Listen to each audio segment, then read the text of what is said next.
on va parler du système immunitaire, mais je pense que c'est un peu délicat de voir chacun des systèmes séparés. J'aime bien regarder quand on prend un petit peu tout le tout dans son ensemble. Donc, on va parler effectivement du système IS, mais pas tout le système. Vraiment les produits qui directement ont un effet sur la physiologie humaine, qui ont été documentés pour avoir un effet sur la physiologie humaine, et donc qui incluent aussi le système immunitaire. Donc, je vais parler de ces produits-là en particulier. Non pas que les autres produits n'ont pas d'intérêt, intérêt dans sa vie, intérêt économique, mais je veux vraiment faire l'emphase ici sur les produits qui peuvent vraiment vous amener à expérimenter comme ça une santé optimale. Pour pouvoir faire ça, j'aimerais prendre un tout petit peu de recul plutôt que de me lancer comme ça dans les produits et de parler de chacun des produits un après l'autre. J'aimerais parler un peu de la santé en général et ensuite réinsérer ces produits suivant cette vision de la santé que je vais vous présenter. Parce que c'est une vision assez générale. Il y a différentes façons de voir la santé, mais cette approche nous permet vraiment de positionner à peu près n'importe quel produit pour la santé et de comprendre de quelle façon ça amène un levier intéressant pour la santé. Donc, trois aspects. L'aspect de la protection, du renouvellement et de la nutrition. Protection, ça veut dire quoi? De se protéger contre ce qui peut en fait nous affecter au fil du temps. Le temps, ce phénomène d'entropie, quand on est exposé au temps, tout expérimente un déclin. Tout va à travers un déclin. Ce déclin est causé par quoi et comment on peut s'en protéger. Donc, c'est une discussion qui, en grande partie, tourne autour des fameux radicaux libres, mais on peut aussi rajouter ici dans ce parapluie de protection, justement le système immunitaire. Le système immunitaire, c'est quelque chose d'assez complexe et souvent, quand on en parle d'une façon générale, on tourne autour du sujet. On voit que le contour, c'est-à-dire il faut stimuler le système immunitaire. Et il faut comprendre que le système immunitaire, c'est quelque chose d'assez complexe. Et quand on parle d'une situation comme ce qu'on connaît aujourd'hui d'un point de vue global avec le fameux Covid, il y a une seule chose, il y a un seul remède, il y a une seule solution, il y a une seule chose qui peut vraiment nous protéger tous globalement, c'est notre système immunitaire. C'est le seul truc qui a été développé au cours de milliers, dizaines de milliers d'années et qui fonctionne de façon assez phénoménale. D'ailleurs, quand on parle de vaccins ou de différentes approches pour pouvoir nous aider à faire face à ce genre de situation, en fait, le vaccin, c'est simplement quelque chose qui stimule ou prépare, si je dire le système immunitaire a une réponse. Donc, on en revient encore une fois au fameux système immunitaire. Quand on parle d'antibiotiques, on peut développer des résistances.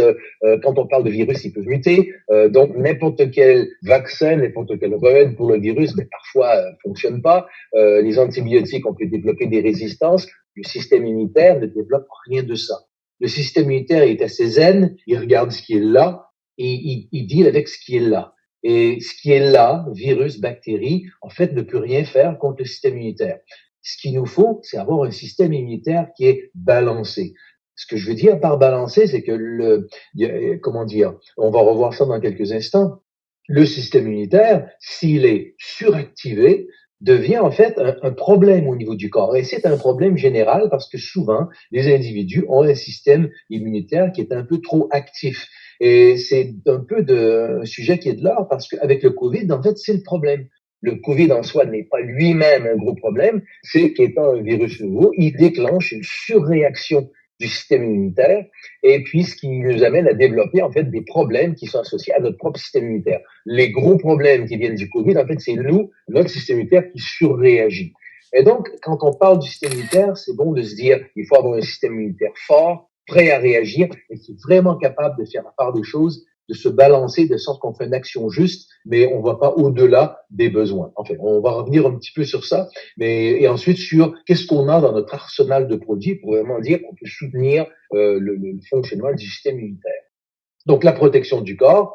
Ensuite, ce déclin qu'on expérimente au fil des années vient en grande partie à cause de la perte de cellules dans différents tissus. Donc, pour pouvoir maintenir sa santé, il faut remplacer les cellules qui sont perdues. Donc, ça, c'est l'aspect du renouvellement. Et à la fin, pour que tout ça fonctionne de façon optimale au niveau du corps, il faut nourrir ces cellules, il faut leur apporter vitamines, minéraux, nutriments, tout ce qu'elles ont besoin. Donc, il y a l'aspect de nutrition. Donc, ces trois éléments, ces trois piliers, vraiment soutiennent un petit peu tous les aspects de la santé humaine. Donc, regardons-les un par un. Quand on parle de protection, donc on a parlé du système immunitaire, mais l'emphase ici, c'est au niveau des radicaux libres, de façon générale. Vous en avez tous entendu parler, c'est la raison pour laquelle on prend des antioxydants. Les effets des radicaux libres au niveau du corps, ça va avec une profondeur assez phénoménale. J'entends tous les aspects, tous les types de réactions au niveau du corps, toutes les structures au niveau du corps qui peuvent être affectées par des radicaux libres, c'est quand même important. On a souvent l'impression que ces fameux radicaux libres nous viennent de l'environnement. C'est des éléments qu'on va chercher donc dans l'air, dans la pollution, dans l'eau, à travers les ingrédients additifs au niveau de la nourriture. Ça nous vient d'un peu partout et on manque souvent cet aspect hyper important que, en fait, notre exposition la plus importante au niveau des radicaux libres, eh ben, ça vient de nous-mêmes, notre propre corps. Premièrement, la respiration cellulaire. Il faut saisir que au niveau du corps humain, il y a plein de fonctions qui ont été déléguées à un organe ou un tissu en question. C'est le cœur qui pompe le sang pour tout le corps. C'est le système digestif qui extrait les nutriments pour tout le corps. Mais ces nutriments dans le système cardiovasculaire pour transporter ça à tout le corps. C'est le cerveau qui active un petit peu, donne l'influx pour activer tout ce qu'il y a au niveau du corps. C'est le système endocrinien qui libère des hormones pour affecter toutes les cellules. Donc, il y a un peu il y a un monopole qui a été pris pour différentes fonctions au niveau du corps humain. Il y a une fonction pour laquelle il n'y a pas cette centrale d'action. C'est une fonction qui est vraiment déléguée à chacune des cellules et c'est la fabrication d'énergie, la création d'énergie pour la subsistance de la cellule elle-même. Et donc, cette énergie se fait au niveau de la mitochondrie. Et c'est un peu en fait comme si on se dit nous on a besoin de chaleur, d'énergie pour réchauffer la maison par exemple. Donc qu'est-ce qu'on fait? On prend une source d'hydrocarbures, du bois par exemple, on expose le bois à une flamme.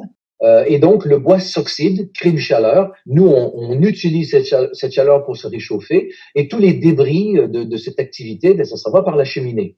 Il faut voir que la cellule fait exactement la même chose. Il n'y a pas de différence. La cellule va utiliser une source d'hydrocarbures, le sucre. Elle va oxyder cette source d'hydrocarbures en utilisant l'oxygène pour pouvoir fabriquer de l'énergie que la mitochondrie va capter, va stocker en forme d'ATP, et cette énergie va ensuite être utilisée pour toutes les différentes fonctions de la cellule. C'est la respiration cellulaire. Le problème, c'est que la cellule n'a pas de cheminée, donc il y a des débris qu'il faut éliminer. Et donc, c'est vraiment dans tout le corps, c'est la source principale, de loin, la source principale de la production de radicaux libres. Donc, il faut des cellules en santé qui ont la capacité de bien temporiser ces radicaux libres. Donc, il faut des antioxydants qui peuvent pénétrer la cellule. On va revenir sur ça plus tard parce que c'est quand même un aspect qui est important. Deuxième production de radicaux libres, c'est notre fameux système immunitaire. À chaque fois qu'on est exposé à une bactérie, à un virus, le système immunitaire rentre en action et la façon avec laquelle une cellule immunitaire va aller tuer une cellule infectée ou une cellule qui va être éliminée, c'est en libérant des composés. On s'approche de la cellule en question, on libère des composés et puis on oxyde comme ça la membrane cellulaire, on fait un trou dans la membrane cellulaire et la cellule essentiellement meurt. Donc, si on a une suractivité du système immunitaire, on a donc une surproduction de ces fameux radicaux libres ou des composés inflammatoires au niveau du corps. Donc, c'est la deuxième grande production de radicaux libres au niveau du corps. La troisième, c'est l'inflammation. Il y a un lien étroit entre inflammation et radicaux libres. Donc, à partir du moment donné, dans notre vie, quand on approche 35, 40 et que ça commence à monter, eh bien, on commence à développer des petites douleurs à gauche, à droite. Rien de bien important, mais c'est là. Toutes ces locations, ces endroits où on a des foyers inflammatoires, ce sont des endroits qui vont générer comme ça un background, si je puis dire, de radicaux libres au niveau du corps. Ensuite, activité physique intense quand même, on va aussi produire énormément de radicaux libres. Et donc, si on regarde un petit peu le portrait ici, et c'est un petit peu une des conclusions qu'il faut vraiment en arriver, c'est de se dire que la plus grande production de radicaux libres au niveau du corps, en fait, c'est simplement d'être vivant, en santé, radieux, actif. Et déjà, on est en production de radicaux libres. Donc, c'est pas quelque chose qu'on rajoute comme ça, juste si on fait quelque chose d'exceptionnel. C'est quelque chose qui s'ajoute vraiment à tous les jours, cette protection antioxydante. Et à la fin, parce que c'est quand même important, on est quand même exposé à différents composés qui nous viennent de l'environnement. Et là, je rentrerai pas dans le détail, mais c'est des composés qui nous viennent de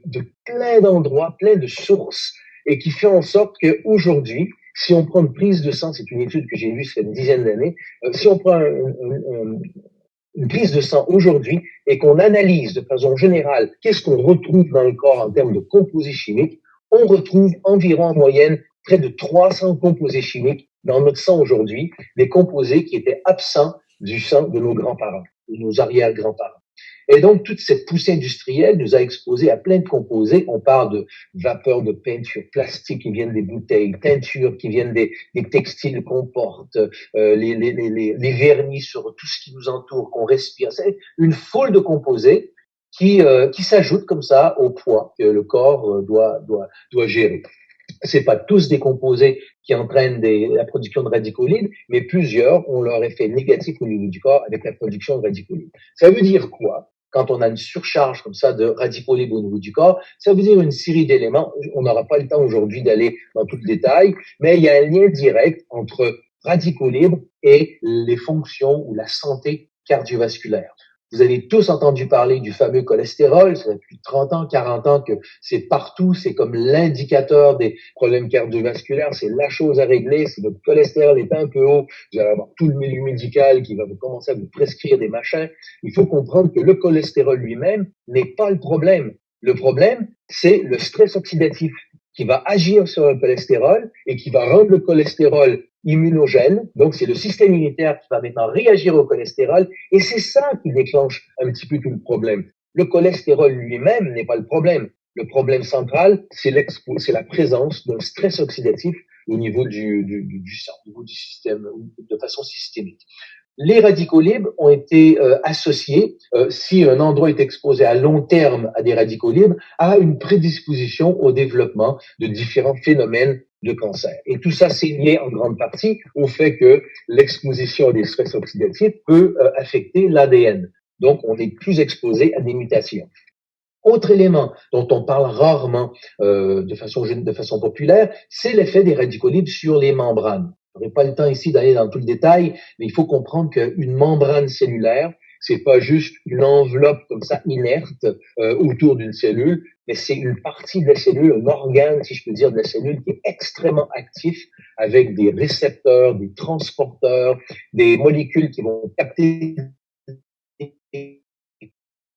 communication au niveau à la partie interne de la cellule. Donc, c'est un organe hyper complexe et pour fonctionner comme il faut que cette membrane ait une fluidité optimale. Et cette fluidité peut être facilement affectée par un stress oxydatif. Un peu comme la cellule immunitaire qui tue une bactérie en libérant des radicaux libres, les radicaux libres ont cet effet au niveau des membranes. C'est pas une maladie, mais il faut simplement comprendre, et ça c'est quelque chose, je vais essayer de revenir sur ça durant cette présentation, la santé est un phénomène qui se situe au niveau cellulaire.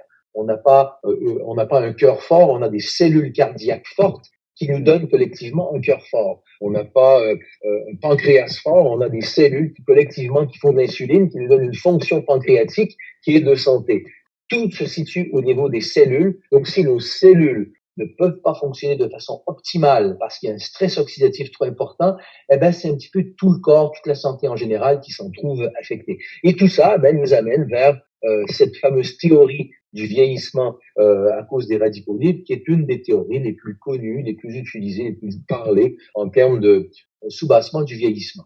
Bon, il y en a d'autres. Donc voilà un petit peu ce que je voulais dire au niveau de cet aspect des radicaux libres. C'est hyper important d'offrir au corps une protection antioxydante. Ensuite, cette pression de radicaux libres, si je peux dire, sur le corps, un des effets, c'est d'accélérer ce processus de perte cellulaire. Il faut comprendre que notre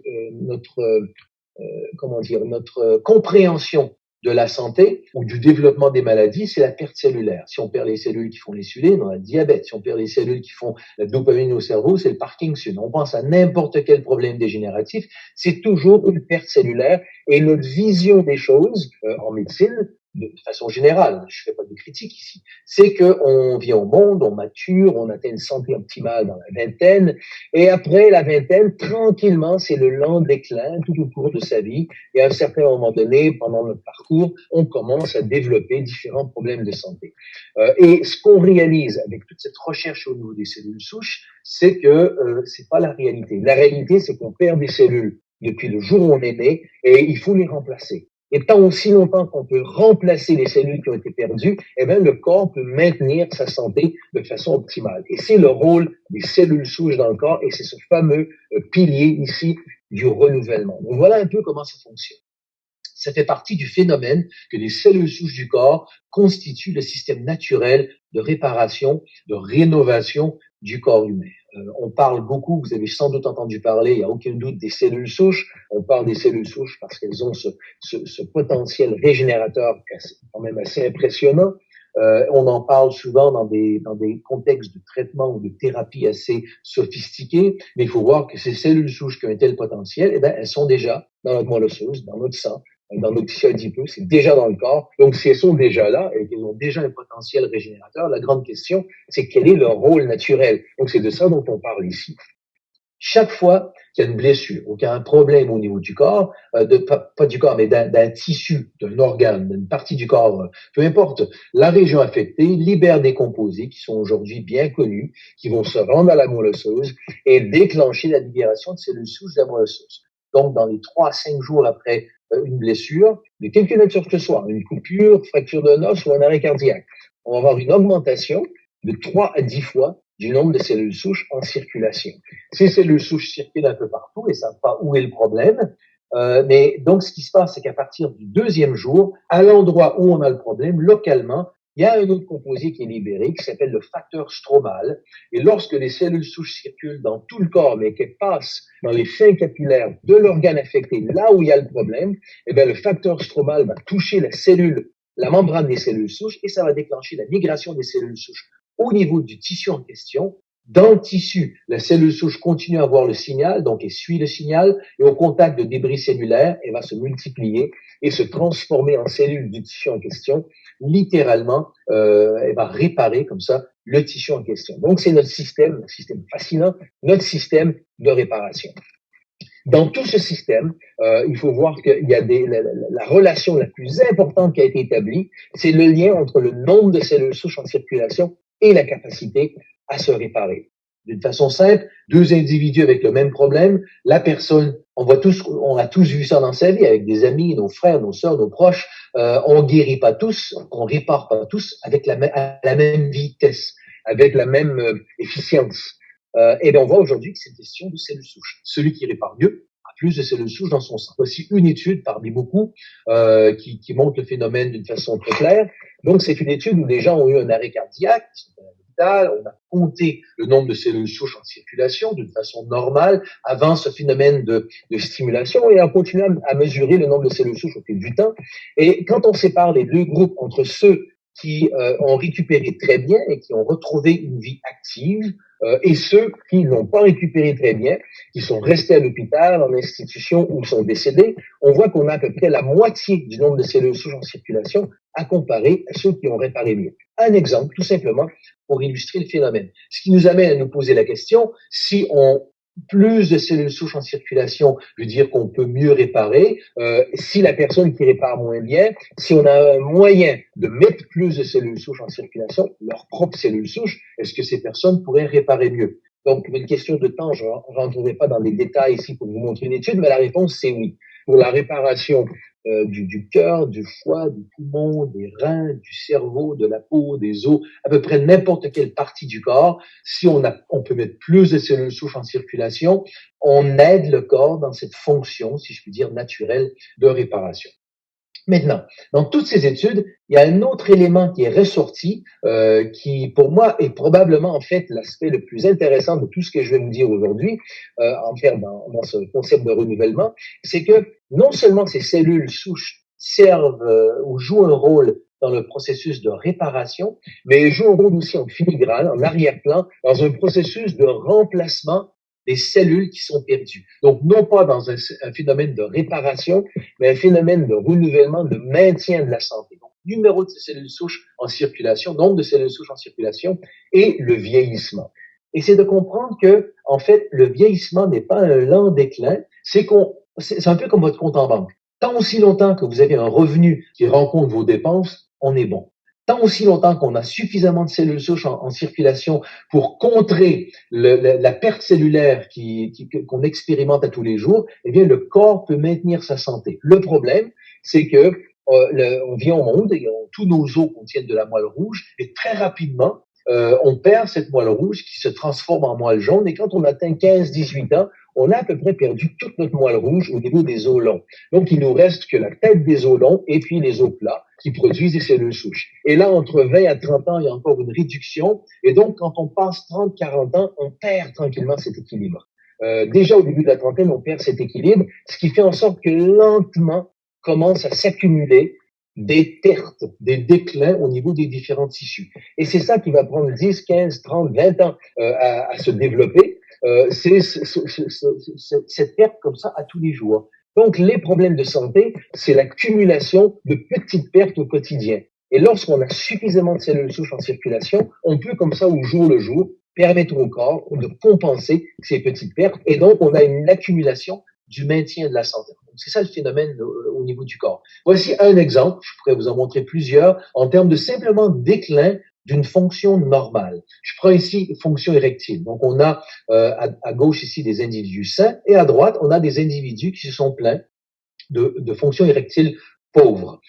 Et quand on regarde le nombre de cellules souches en circulation, on voit que les personnes qui se sont plaintes de fonctions érectiles pauvres ont un peu moins de la moitié du nombre de cellules souches en circulation, comparé à des individus sains, des individus normaux. Si on prend tous ces individus, qu'on établit l'index international de fonction érectile et qu'on fait un graphe entre ça et le nombre de cellules souches en circulation, on a une ligne droite. Donc, il y a un lien direct entre fonction érectile et nombre de cellules souches en circulation. Et cette relation existe entre nombre de cellules souches en circulation et fonction cardiaque, fonction cardiovasculaire, fonction des poumons, fonction du cerveau, à peu près tous les aspects comme ça de la santé, fonction du corps humain. Donc, il y a un lien direct entre le nombre de cellules souches en circulation et notre capacité à simplement vieillir en santé. Troisième élément, il faut comprendre qu'il y a un élément qui peut empêcher, diminuer, si je puis dire, l'efficacité de ce système de rénovation, de renouvellement, de maintien de la santé. Eh ben, c'est comme on a parlé un peu avant, c'est un stress oxydatif ou un background comme ça d'inflammation systémique. Donc, tout ce qu'on peut faire pour diminuer le stress oxydatif et l'inflammation systémique va aider le rôle naturel des cellules souches dans le corps. Quatrième élément et dernier élément, de comprendre que lorsque une cellule souche migre dans un tissu, elle va se multiplier, elle va devenir comme ça entre 1000 et 5000 cellules d'un tissu. Donc, c'est un phénomène d'amplification qui est assez phénoménal. Et lorsqu'on comprend que quand on libère, par exemple, avec un sachet de Revital Blue, quelque chose comme 5-6 millions de cellules souches, eh bien, ça veut dire jusqu'à 30 milliards potentiels de cellules dans les tissus. Donc, quand on voit ce phénomène d'amplification, on réalise que, au jour le jour, c'est quand même une demande métabolique assez importante au niveau du corps. Donc, il faut amener comme ça encore tous les nutriments dont le corps a besoin. C'est ce qui nous amène donc au fameux troisième palier, ce palier de nutrition.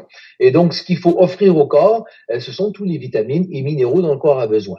C'est quoi des minéraux, c'est quoi des vitamines? Parce qu'on en parle, mais des fois, on ne réalise pas toujours dans le détail. Ça sert à quoi? On a dans le corps des milliers d'enzymes responsables de toute une série, enfin des milliers, une enzyme par réaction chimique, donc responsables pour des milliers et des milliers de réactions chimiques, biochimiques au niveau du corps, responsables comme ça de toutes les fonctions qu'on retrouve à l'intérieur d'une cellule. Quasi chacune de ces enzymes a besoin de vitamines, de minéraux qui sont responsables comme cofacteurs qui coordonnent un petit peu, stimulent, inhibent, temporent, augmentent l'activité comme ça de différentes enzymes. Donc, il nous faut toutes ces vitamines, tous ces minéraux pour pouvoir fonctionner de façon optimale. Maintenant, le corps est fait en grande partie de protéines. Environ 40% du poids du corps, 40 à 50% du poids du corps sec est en fait de protéines. Donc, quelle est la base des protéines? Ce sont les acides aminés. Il faut s'assurer d'avoir un bon apport en acides aminés. Et un type d'acide aminé qui est bien, bien précis. Ce sont des acides aminés qui entrent dans la fabrication du collagène. Le collagène est une molécule, mégamolécule, qui est fait un peu comme donc c'est hélicoïdal. Donc c'est trois filaments qui sont twistés, qu'on dit en anglais, j'ai oublié le terme en français, qui sont un peu, voilà, engoncés comme ça en filaments hélicoïdal. Et si vous pensez à une corde, si vous avez une corde comme ça qui est faite en plusieurs filaments qui sont dans un arrangement comme ça hélicoïdal, ce que vous avez de l'élasticité et vous avez de la force. Et donc, c'est pour ça que le collagène a pris cette structure. C'est une molécule qui est très forte, mais qui est aussi très flexible. Donc, c'est une molécule qu'on retrouve dans la peau.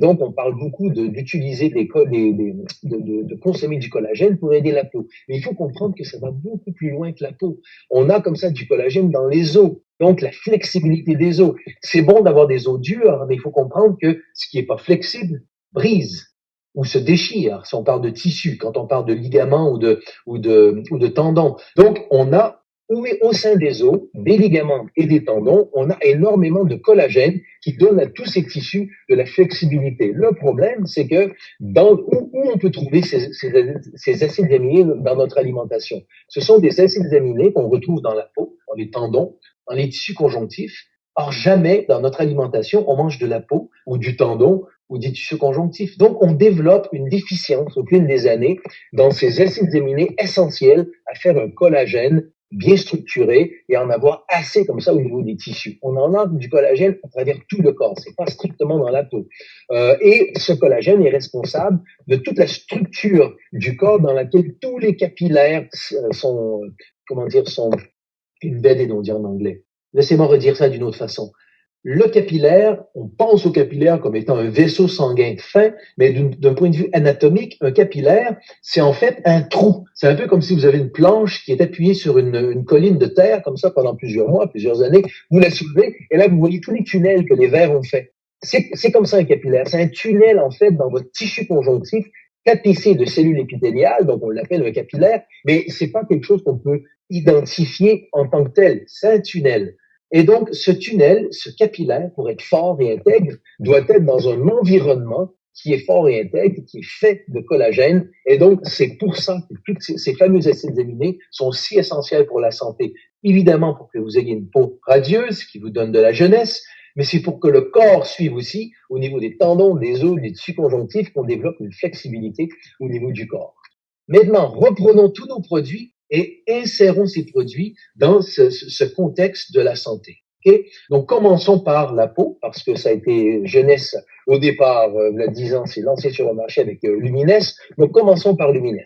Lumines contient des ingrédients qui offrent donc une protection antioxydante au niveau de la peau, offre aussi des nutriments, mais son effet principal est au niveau de cet aspect de renouvellement, c'est-à-dire que l'ingrédient principal, ce sont des peptides, et pour comprendre l'effet de ces peptides, il faut comprendre, et là je vais être hyper résumé et général, mais il faut comprendre que la peau, dans son renouvellement, dans son aspect global, si je puis dire, c'est un renouvellement qui est très rapide. On a une nouvelle peau à peu près tous les mois, et considérant le fait que la peau est l'organe le plus gros du corps, c'est une activité qui est quand même assez intense, qui part de la moelle osseuse, avec des cellules souches qui se libèrent de la moelle osseuse, vont dans le sang, migrent dans la peau, forment une couche de cellules souches de la peau, qui, elles, vont migrer à différents endroits de la peau pour former tous ces différents types de cellules ou d'organelles de la peau. On parle de glandes sudoripores, on parle de follicules pileux, on parle de glandes sébacées, les cellules même de la peau, les fibroblastes. Donc tout ça qui fait en sorte que ça donne à la peau son pouvoir naturel de se renouveler, donc une peau radieuse. Donc tout ça part de la moelle osseuse. Donc pour pouvoir aider ce système naturel, eh bien Lumines contient des peptides qui vont soutenir différents aspects, différentes fonctions de la peau. Migration des cellules souches vers la peau, multiplication des cellules souches, transformation des cellules souches en différents tissus, différentes cellules de la peau, migration de ces cellules au sein du tissu de la peau. On fait toutes ces différentes fonctions. Donc, il y a un aspect de renouvellement qui est soutenu ici par le Lumines. Maintenant, on ajoute le Revita Blue qui met plus de cellules souches en circulation. C'est la fonction du Revita Blue. Ce sont des ingrédients qui ont tous été documentés pour soutenir cette libération naturelle des cellules souches de la moelle osseuse. Donc, ça augmente le nombre de cellules souches en circulation. Donc, on prend le Revital Blue et lorsqu'on applique le Lumines, on a donc plus de cellules souches disponibles pour pouvoir migrer vers la peau. Si on rajoute à ça une protection antioxydante accrue par un composé interne, donc le Lumines, on l'applique de façon sur la peau, mais on peut prendre le Réserve et le Monavi de façon interne, et là, on apporte au corps un pouvoir antioxydant qui va se retrouver aussi dans la peau. La peau a un volume de circulation sanguine phénoménal. Donc, tout ce que vous consommez se retrouve au niveau de la peau de façon quand même assez rapide. Et on rajoute aussi le Nara qui apporte ces acides aminés du collagène pour pouvoir redonner à la peau ces building blocks qu'on dit en anglais, ces unités de construction, ces éléments comment on peut dire, voilà, ces nutriments pour pouvoir reconstruire le collagène. Et on rajoute l'AMPM qui apporte tous les vitamines et minéraux qui aident toutes ces enzymes de la peau à pouvoir vraiment se restructurer de façon efficace. Quand on parle du corps en question et la santé en général, là, c'est le Revital Blue qui prend la place centrale avec cet entendement, si je puis dire, cette compréhension que le corps a un système de santé.